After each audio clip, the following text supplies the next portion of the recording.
Hello and welcome to the WebCertain Global Marketing News Bulletin. I'm Cal O'Connell and here are today's top stories.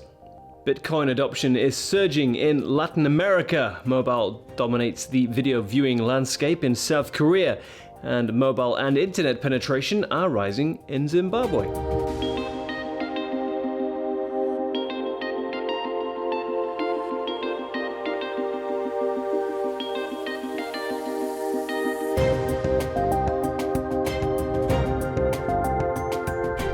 Bitcoin adoption is surging in Latin America. Bitcoin is one of the most popular virtual currencies in the world. In 2015, the number of people in Latin America who used the virtual currency rose by a staggering 1,750% approximately.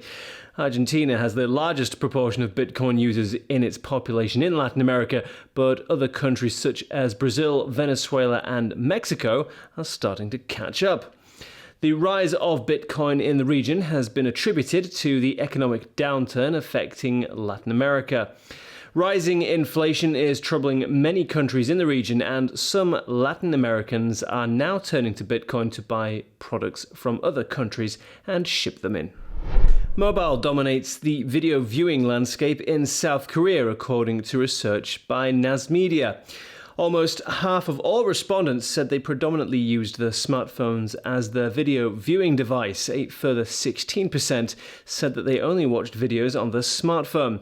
Around a quarter said they split their video viewing equally between their smartphone and computer, and less than 10% said they watched videos on their computer most or all of the time. Watching videos is an extremely popular online activity in South Korea, with almost 9 out of 10 internet users saying that they watched videos online.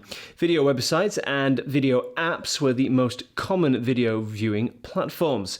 The South Korean smartphone market is the most mature in the world, with a mobile penetration rate of over 100%, meaning that some people own more than one smartphone. Data from Potras has revealed that mobile and internet penetration are rising in Zimbabwe.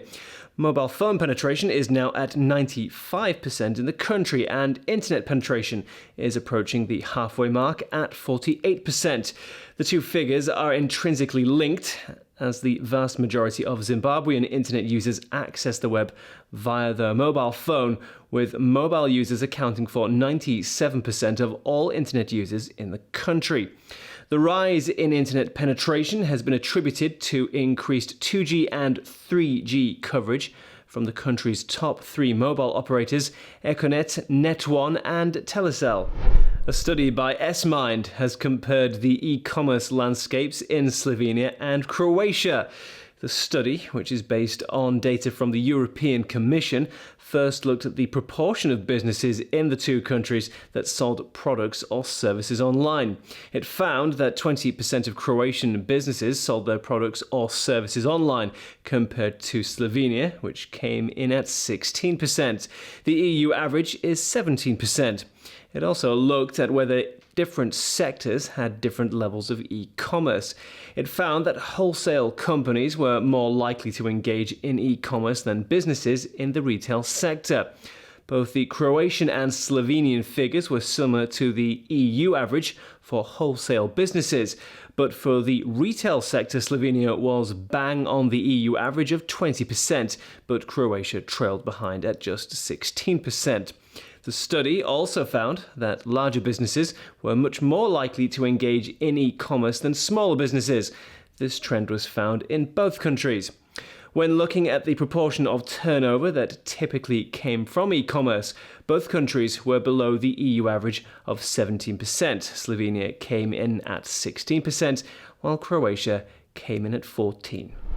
And finally, the Taiwanese travel e-commerce company KKday has raised $4.5 million worth of funding.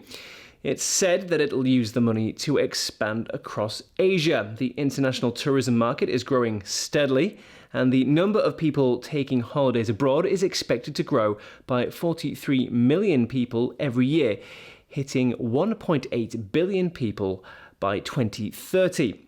Asia is set to benefit the most, with the continent expected to attract over 500 million tourists by 2030. KKday hopes to capitalize on this predicted increase. The company connects travelers with local tour operators. And that's all from me today. Thank you for watching, and be sure to check out our Catch-Up TV service to access our full database of in-depth interviews with global digital marketing professionals, news, how-to videos, and more. See you next time.